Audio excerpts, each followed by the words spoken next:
The wind howled through the ruined colony, carrying dust and the bitter smell of ash. The once busy marketplace was now nothing more than broken stalls, scattered stones, and silence. An alien mother walked slowly across the empty street, her body thin and weak, her steps heavy as if every movement cost her strength. Her clothes were torn and covered in dust, and she held her child close to her chest. The child's skin was pale, his breathing shallow. His small fingers clutched at her arm, but even that grip was fading. Her eyes searched desperately for help. Every door she passed, she stopped and knocked. At the first house, a shadow moved behind the curtain, but no one opened. She whispered through the crack of the door, her voice broken. "Please, just a piece of bread. My child is hungry." Silence answered her. Then, the sound of a bolt sliding shut. She moved on to the next house. This time, an old alien man opened the door just enough to glare at her. His eyes were filled with anger, not pity. "Go away. You bring shame to us all. Begging from humans? Pathetic." He slammed the door in her face before she could answer. The mother stood frozen for a moment, her child's faint whimper the only sound. She staggered to the third house. Here, a group of young aliens stood outside, laughing and drinking from bottles. When they saw her, their laughter turned sharp. "Look at her," one sneered, "thin as a shadow. Maybe she should sell herself if she wants food." The others laughed louder. She lowered her head, her face burning with shame, and walked away quickly. The night grew colder. The child coughed weakly against her shoulder. She pressed her lips against his head, whispering promises she was not sure she could keep. "Just hold on a little longer, my son. I will find something for you." Her voice cracked, and she bit her lip to keep from crying. Finally, she reached the edge of the marketplace where the human farmers lived. The humans were not trusted by many aliens, and most avoided them. But she had no choice. Her child's breaths were too shallow now, too slow. She knocked on the first human door, her knuckles trembling. No answer. She knocked again, louder this time. A dog barked inside, but no one came. She moved to another house. A human woman opened the door only a crack. Her face was hard, her eyes sharp. "What do you want?" the woman asked coldly. The alien mother bowed low, holding her child out just enough for the woman to see his weak face. "Please, bread," she begged. "Just bread for him. I will do anything." The woman's lip curled. "Not here. Not for your kind." The door slammed shut with a bang that echoed in her chest. Her knees shook as she walked on. The village was almost asleep now. Smoke rose from chimneys, thus carrying the smell of food she could not touch. Each step felt heavier, her child's head now limp against her shoulder. She felt fear like a knife twisting inside her. If he closed his eyes, he might never open them again. At last, she came to a farmhouse on the far side of the street. A lantern burned in the window. She stood there for a long time, afraid. What if this human was like the others? What if he turned her away? But she could not walk any farther. She raised her hand and knocked, softly at first, then harder. The door opened. A tall man stood there, a human farmer with rough hands and a tired face. His clothes were simple, and his eyes were steady as they fell on her and the child in her arms. For a moment, silence stretched between them. The mother bowed low, her forehead nearly touching the ground. Her voice shook as she whispered, "Please, just bread. My child will die." The human said nothing at first. He only looked at her, his expression unreadable. Behind him, the warm glow of firelight spilled out into the night, carrying with it the smell of soup and fresh bread. The mother's mouth watered, her knees trembling as hope and fear fought inside her chest. From the shadows of nearby houses, a few villagers peeked out. They whispered to each other. "She's begging at a human's door. He won't help her. If he does, he's a fool." Their voices carried in the night air, harsh and cruel. The alien mother heard them, and shame flooded her. She almost turned to run away before he could answer, before she could be humiliated again. But then the human spoke. His voice was calm, but it carried strength. "Come inside." The alien mother froze. She lifted her head slowly, certain she had misheard. The man stepped back from the door, opening it wider. "Bring the child," he said again. The whispers around them grew louder.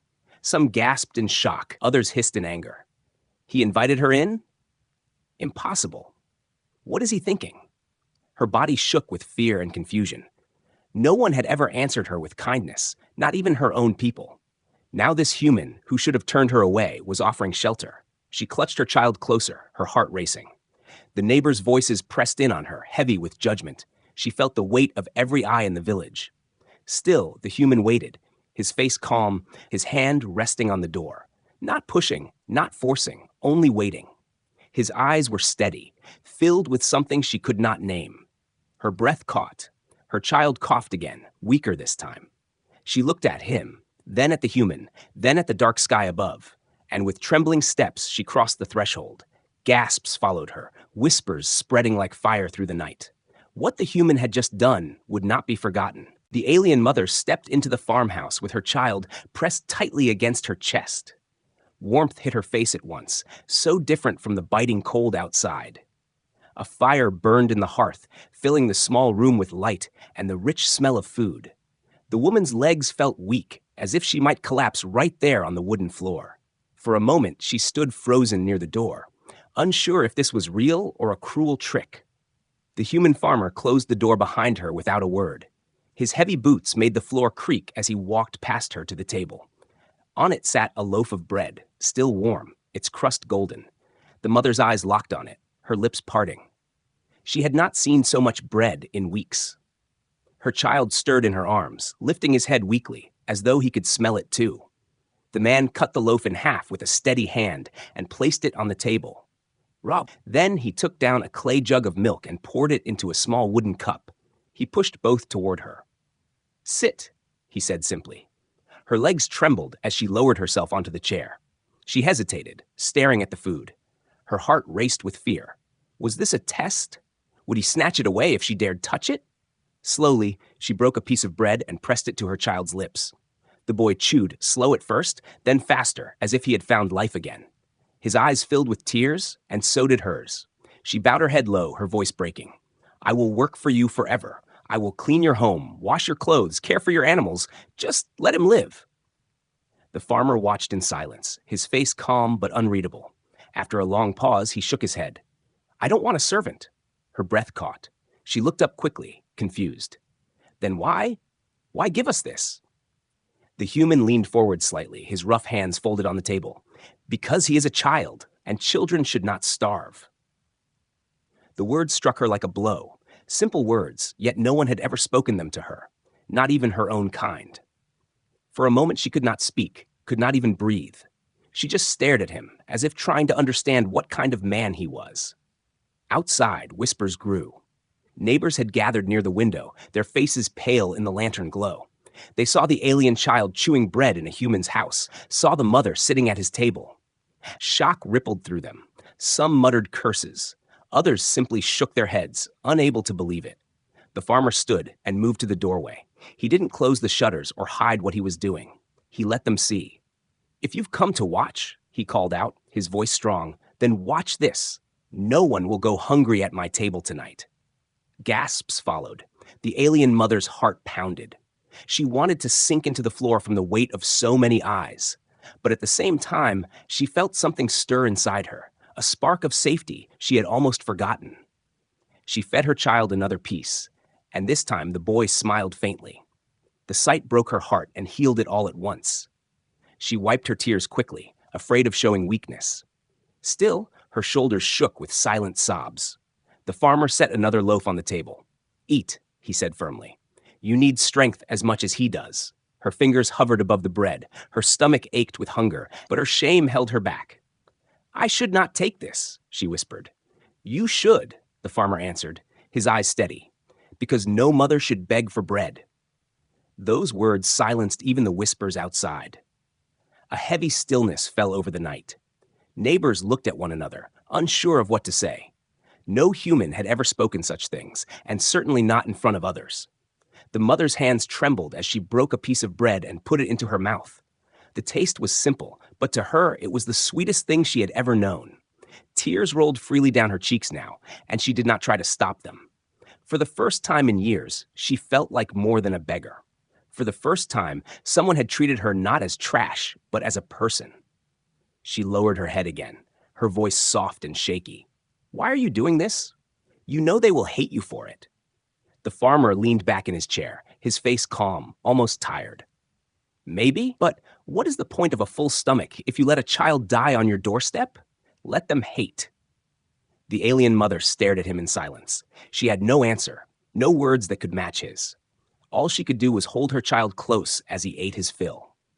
Outside, the crowd began to break apart, their murmurs filling the night. Some spoke with anger, others with confusion. A few quietly, with respect. But all of them carried the same thought. This human had done something no one expected. The mother knew her life had changed in that moment. She didn't know if for better or worse.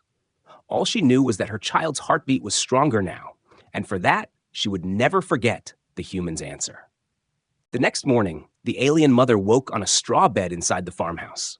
She blinked in surprise at the simple roof above her head. For so long, she had only seen the open sky or broken walls of ruins, and now she was under shelter.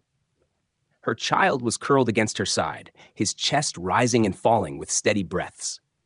He looked stronger, no longer pale as the night before.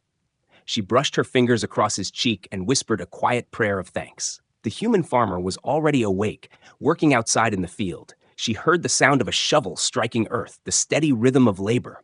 She rose slowly, still weak, and stepped outside. The cold morning air bit at her skin, but she hardly noticed. What caught her attention were the eyes of people. On the road beyond the field, several alien women stood watching. Their clothes were as torn and dirty as hers had been. Some held babies, others clutched the hands of small children. Their faces were hollow with hunger. One of them whispered to another, "She went to him last night, and he gave them bread." Another replied, "Maybe he will help us too." The alien mother felt a sharp pull in her chest. They were looking at her as if she held the answer to their survival. Shame and hope fought inside her. She wanted to tell them not to risk it, that asking would only bring danger. But she also remembered the taste of bread, the warmth of the fire, the steady look in the human's eyes. By midday, two of the women gathered courage and approached the farmhouse. The farmer noticed them, leaned on his shovel, and simply nodded toward the door. "If you're hungry," he said, "go inside. There is enough." The alien mother stood frozen as she watched the women enter. Soon after, the smell of bread and stew filled the air. The sound of children eating rose faintly from inside the house. She felt her eyes sting with tears again. It was happening. What he had done for her, he was doing for others too. But word spread quickly, faster than fire in dry grass. By evening, half the village knew about the human farmer who opened his door to aliens. Some shook their heads in disbelief. Others spat in anger. A group of men outside the tavern muttered darkly, "He's feeding them? Aliens? Those beggars will overrun us all. Today it's bread. Tomorrow they'll take our land. He should remember where his loyalty lies." The human farmer ignored the talk. Every knock at his door, he answered the same way, with food placed on the table. He didn't ask for payment. He didn't ask for work. He only said, "Eat. Keep your children alive." For the alien mother, it was like watching a miracle, but fear gnawed at her heart. She had lived long enough to know that kindness often came at a price. Each time another mother arrived, she felt a twist of guilt. What if the farmer was punished because of her? What if his farm was destroyed because he chose to help her first? One evening, as the sun dipped low and painted the fields gold, she approached him while he carried water from the well. "You should stop," she said softly. "They will not let this go on. You are making enemies." The farmer set the bucket down and looked at her. "And if I stop, what happens to them?" He pointed toward the house, where her son and 3 other alien children sat on the steps, their hands sticky with food, their eyes bright again. Her throat tightened. She had no answer. The whispers grew louder as days passed. Some humans in the village began avoiding his farm completely. Others lingered at the edge of the road, watching with hard eyes. The alien women who came for food often walked quickly, their heads down, afraid of being seen. Yet more of them came every day. Hunger was stronger than fear. Inside the farmhouse, life changed. The once quiet home now echoed with the laughter and cries of children. The alien mother helped clean dishes, fetch water, and mend clothes. She worked not because he asked, but because her heart told her she must repay him somehow. At night, when the children slept, she sometimes sat by the fire and watched the farmer. His face was lined with weariness, but he never complained. She wanted to ask him why he risked so much for people not his own. But she held her tongue. Part of her was afraid of the answer. The village leaders began to notice. They were not pleased. One afternoon, a pair of them came riding past on horses, their eyes sharp as knives. They stopped at the edge of the field and called out, "You there! You're setting a dangerous example. Feeding them will bring ruin on us all. Stop, or you will answer for it." The farmer stood still, leaning on his shovel, his face calm. He did not shout, did not bow. He simply said, "They are hungry. I will not turn them away." The leaders scowled and rode off, dust rising behind them. But their threats lingered in the air like storm clouds. That night, the alien mother could not sleep. She lay awake listening to her son's steady breathing. Guilt pressed down on her like a heavy stone. She whispered to herself, "It began with me. If they come for him, it is because of me." She turned her face into the pillow, tears sliding down her cheeks. She had begged for food, and he had given it without hesitation. But now he stood against his own people, all because he had chosen to save her child. The thought both warmed her heart and filled it with dread. The days ahead would not be safe. Something was coming. She could feel it in the air, like thunder waiting beyond the horizon. The night was heavy with silence when the knock came. The alien mother had just finished putting her child to sleep on the straw bed. She froze, her hands trembling as the sound echoed through the farmhouse. It was not a gentle knock. It was sharp, angry, the kind of knock that carried warning. Her heart raced. She looked toward the door, then at the human farmer who was sitting near the fire, sharpening his old knife. He didn't move right away. He stared at the flames as if he already knew who it was. Then slowly, he stood up and walked to the door. When he opened it, 4 men stood outside. Their faces were hard, shadows twisting under the lantern light. They were from the village, men she had seen before at the tavern, men who always spoke with loud voices and cruel laughs. But tonight, there was no laughter. Tonight, there was only anger. One of them stepped forward, his boots grinding into the dirt. "You've gone too far," he said coldly. "Everyone's talking about it, feeding them, inviting them in. You're shaming your own kind." The farmer didn't flinch. He leaned against the doorframe, arms crossed. "They were hungry," he said simply. "Not your problem," another man spat. "Let them starve. That's the way it's always been." The alien mother, listening from inside, felt her chest tighten. She wanted to run and hide, but her legs refused to move. Every word from the men outside sounded like a blade, sharp and dangerous. The first man's voice rose, louder now. "You think you're some hero? You're a traitor. Do you want them all crawling to our doors? Do you want our food stolen, our children starving while theirs eat?" The farmer's silence stretched for a long moment. The only sound was the crackle of the fire behind him. His eyes moved from one angry face to another. Then, finally, he spoke. His voice was low, but it cut through the night like thunder. "If helping a starving child makes me a traitor, then yes, I am guilty." The words dropped like stones in still water. The men shifted uncomfortably, taken aback by his calm defiance. They expected excuses, fear, maybe even begging. Instead, he stood like a wall, unshaken. From the shadows across the road, other villagers watched. Some humans, some aliens, their faces half hidden. They whispered to each other, their voices carrying. "Did you hear what he said?" He admitted it. He doesn't care what they do to him. The alien mother clutched her child's blanket tighter, her heart pounding so hard she thought it would break her ribs. She had never seen such courage. No one ever spoke like that, not in front of the leaders, not in front of men who held power in the village. The tallest man among them stepped closer, his face twisted in fury. "You'll regret this. We'll make sure of it." The farmer's eyes didn't leave his. "Do what you think is right," he replied. "I will do the same." A tense silence followed. For a moment it seemed fists might rise, that blood might stain the dirt right there. But the men stepped back instead, their mouths curled in sneers. One of them spat on the ground near his boots. "You'll see how far kindness takes you. Don't say we didn't warn you." They turned and walked away into the night, their angry mutters fading with their steps. The farmer closed the door slowly, the wood creaking as it shut. He didn't lock it. He didn't bar it. He simply went back to the fire and placed the knife aside. The alien mother finally found her voice. She whispered, her throat dry, "They will hurt you. You should stop now, before it's too late." The farmer looked at her, his eyes steady, his expression calm but firm. "If I stop, then the hungry go back to starving. That's too high a price. Her lips trembled. She lowered her head, unable to meet his gaze. Deep down, she knew he was already marked. His choice had painted a target on his back. But she also felt something fierce in her chest: pride, respect, and a rising fear for what would come next. The rest of the night was restless. Whispers traveled faster than sleep. By dawn, the entire village knew about what had been said at his door. Some spoke with disgust, calling him a fool, a danger to all. Others stayed quiet, troubled by his words, but unwilling to admit they agreed.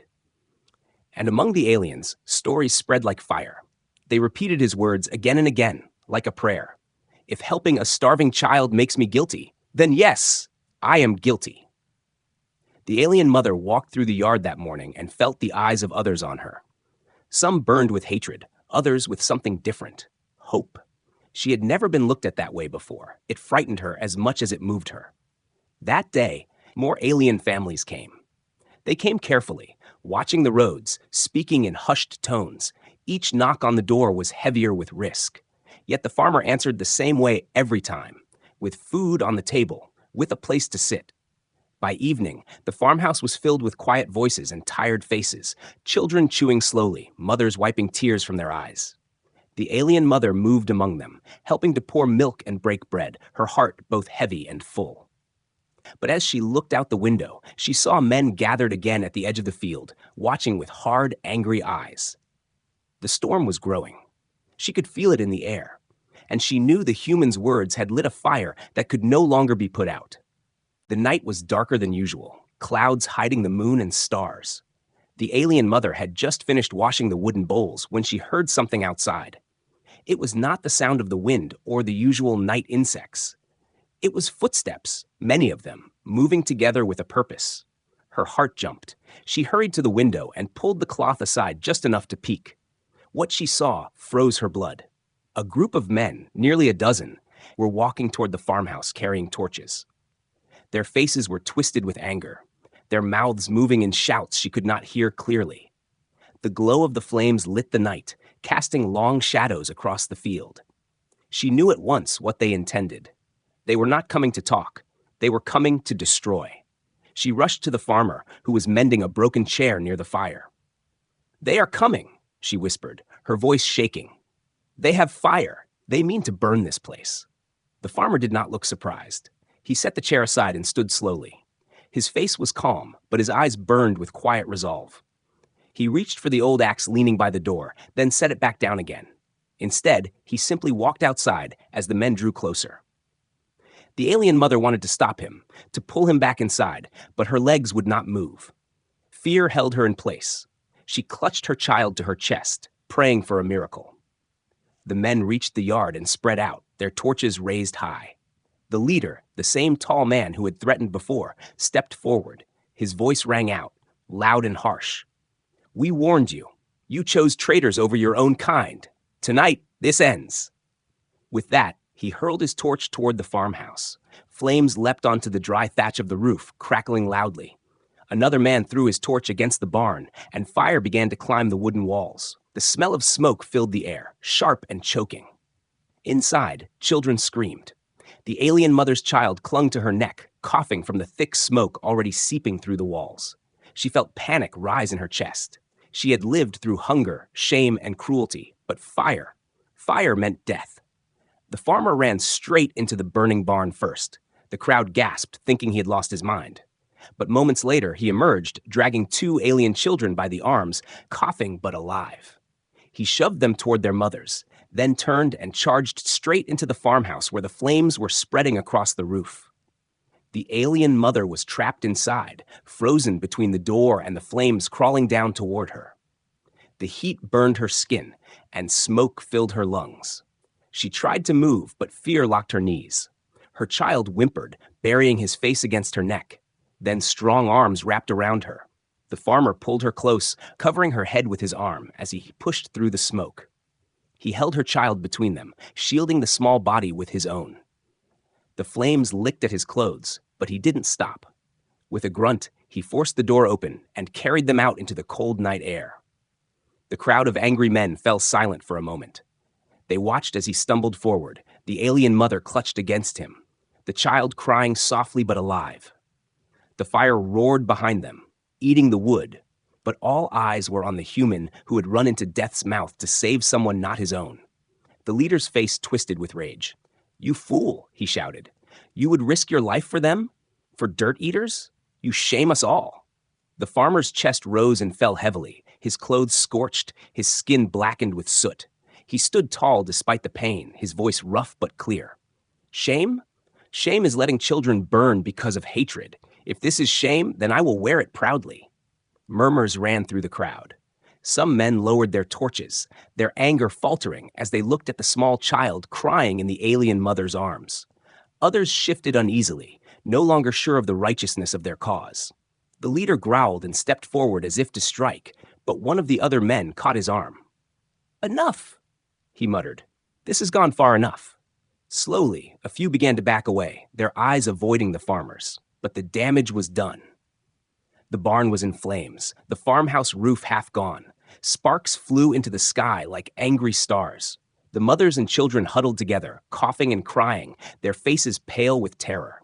The alien mother sank to her knees, clutching her child, tears streaming down her soot-streaked cheeks. She looked up at the farmer with awe and disbelief. He had chosen to risk everything. Not only his home, not only his safety, but his life. For her and her child. He stood in the glow of the fire, his figure outlined against the flames, unbroken and unbending.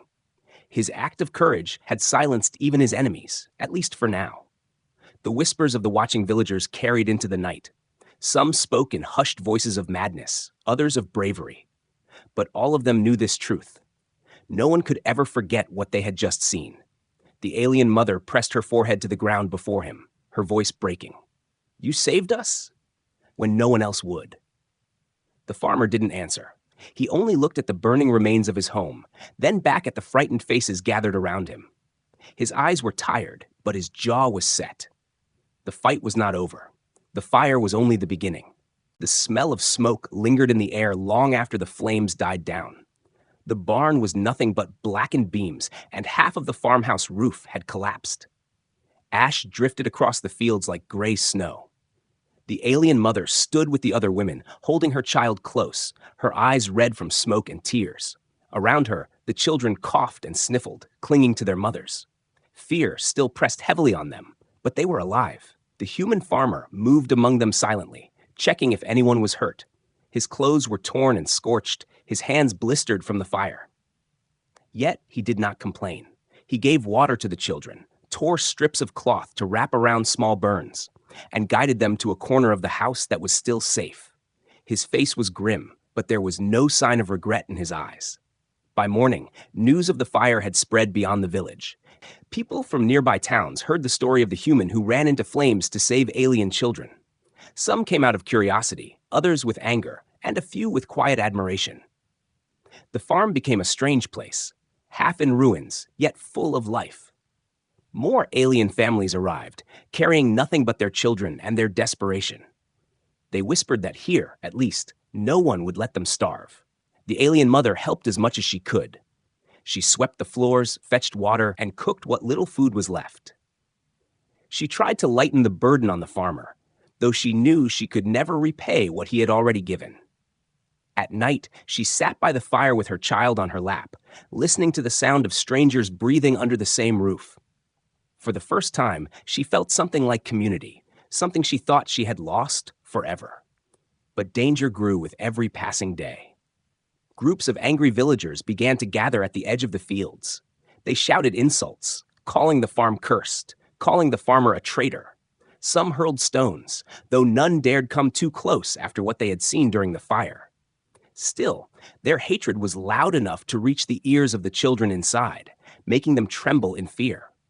One evening, as the alien mother was washing clothes in the stream, she saw two humans she had never met before. They were whispering together, pointing at the farmhouse with grim faces. Her stomach turned with dread. These were not just ordinary men. They carried the air of authority, their clothes clean and their posture proud. She realized they were envoys from the regional rulers. The farmer's defiance had reached higher ears than she feared. That night, she told him what she had seen. He nodded slowly, his face unreadable. "I expected this," he said. His calmness frightened her even more than the threats. They will not ignore us for long. The following days brought more mouths to feed. The alien mother watched as the farmer's supplies shrank. Still, he shared everything without hesitation. Even when food was scarce, he gave the largest portions to the children, taking the smallest piece for himself. She saw him grow thinner, his shoulders heavier with work, but his spirit did not bend. Among the villagers, whispers began to change. Not everyone called him a traitor anymore. Some humans, poor, hungry themselves, saw what he was doing and wondered aloud if he was right. He gives bread without asking for anything, they murmured. He risked his life for children. Is that wrong? But the leaders of the village saw something else. They saw their control slipping. They saw hope spreading among those they had kept low. That, to them, was more dangerous than fire.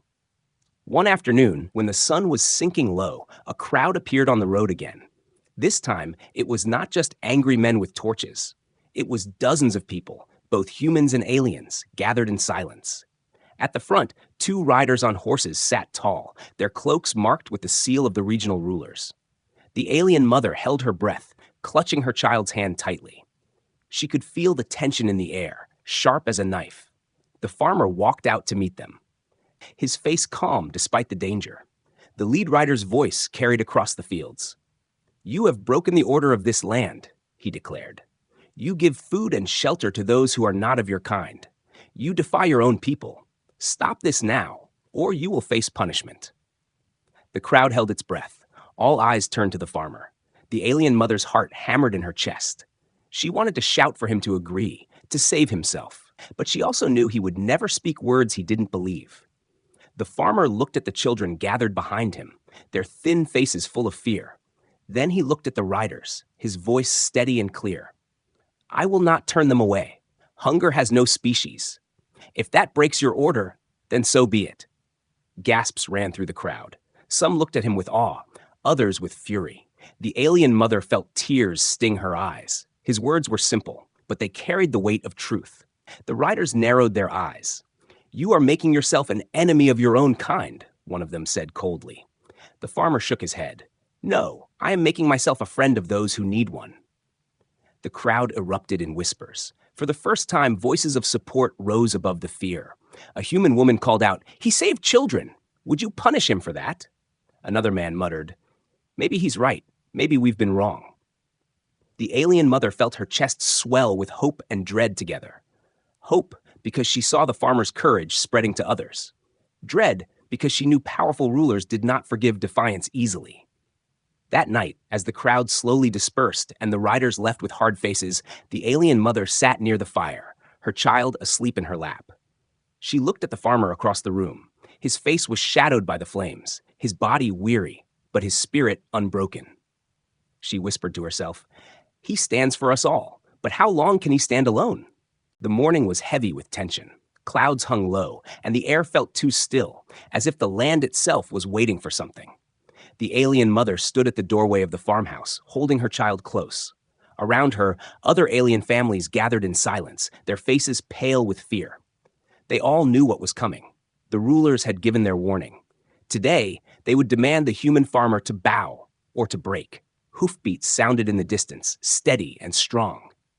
Dust rose on the road as riders approached. At their head rode the same envoys who had spoken before, their cloaks dark and their eyes cold. Behind them marched armed guards with spears and swords. The crowd of villagers followed, some eager, some fearful, all wanting to see what would happen. The alien mother's heart thudded painfully in her chest. She whispered to her child, "Stay quiet, stay close." She could not stop shaking. She wanted to hide, but her feet would not move. She had to see. She had to know if the man who saved them would now fall. The farmer stepped out of the house before the riders could call for him. His clothes were plain, his boots still blackened with soot from the fire. His hands were rough, but they did not tremble. He walked with calm steps into the center of the yard, facing the envoys and the guards without flinching. The lead rider raised his hand, and silence fell over the crowd. His voice rang out, hard and sharp. "You were warned. You were told to stop feeding and sheltering these creatures. Yet you continue. You defy our order. Today, you will answer for it." Murmurs ran through the villagers. Some looked at the farmer with anger, others with pity, and a few with quiet hope. The alien mother could hardly breathe. She felt every muscle in her body tighten as she waited for his reply. The farmer's voice was steady, carrying across the yard so all could hear. You call it defiance. I call it humanity. Hunger has no species. No child should starve at my door. Gasps rippled through the crowd.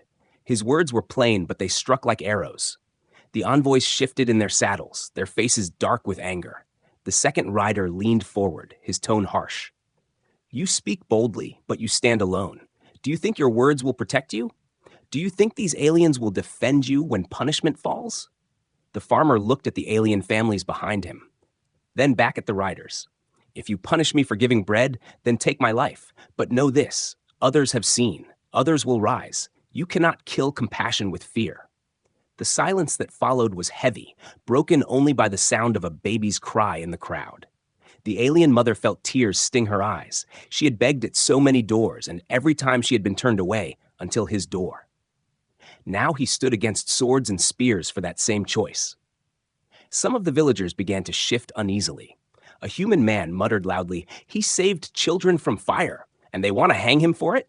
Another woman whispered, "If they kill him, who will be next? Us." The whispers spread quickly, growing louder. The envoys noticed. Their faces tightened. The lead rider drew his sword, holding it high. Enough words. Choose now, your kind or theirs. Renounce them, cast them out, and you will live. Refuse, and you will die as a traitor. The crowd held its breath. Every eye turned to the farmer. The alien mother pressed her child to her chest, her knees shaking. She whispered, "Please, no." Afraid he might give in, afraid he might not. The farmer did not bow. His voice came strong, unbroken. "I choose neither kind nor tribe. I choose what is right. If that makes me a traitor, then I stand guilty. If that makes me a fool, then I stand proud. Take my life, but you will not take my answer." The sword gleamed in the air. The guards stepped forward, but before they could strike, a shout rose from the villagers. "Enough!" It came from a human woman, her face pale but fierce. She pushed to the front, pointing at the farmer. "He saved children, mine among them. If you call him guilty, then so am I." Another voice joined her. "Me too." A man stepped out, fists clenched. "If you punish him for kindness, then punish me too." More voices rose, louder and louder. Humans and aliens alike began to cry out. "He is no traitor. He speaks the truth. We will not stand by." The noise grew into a roar, echoing across the fields. The envoys' faces darkened. Their control was slipping. The guards hesitated, looking uncertain as the crowd pressed closer. The riders tried to shout above the voices, but their words were drowned out by the rising tide of defiance. The alien mother felt her heart swell. Tears ran freely down her cheeks. She held her child high so he could see, so he would remember this moment. The farmer had stood alone, but now he was not alone anymore. His courage had lit a fire that no sword could put out. The envoys finally lowered their swords, their mouths tight with rage. They knew they could not strike without turning the whole village against them. With sharp commands, they turned their horses and rode away, the guards following reluctantly. The crowd erupted in cries of relief, some weeping, some cheering. The farmer stood in the center, silent, his face calm. He looked at the alien families, at the human villagers who had stepped forward, and finally at the alien mother. Their eyes met, and in that glance she understood everything. He had never wanted glory, never wanted thanks. He had only wanted what was right. She dropped to her knees, her child in her arms, her voice breaking as she whispered, "You have saved us all." The people gathered around him, no longer divided by species, but united by what they had seen. And though the farmhouse was half in ruins, it had become something greater than any palace. It had become a place where compassion stood stronger than fear.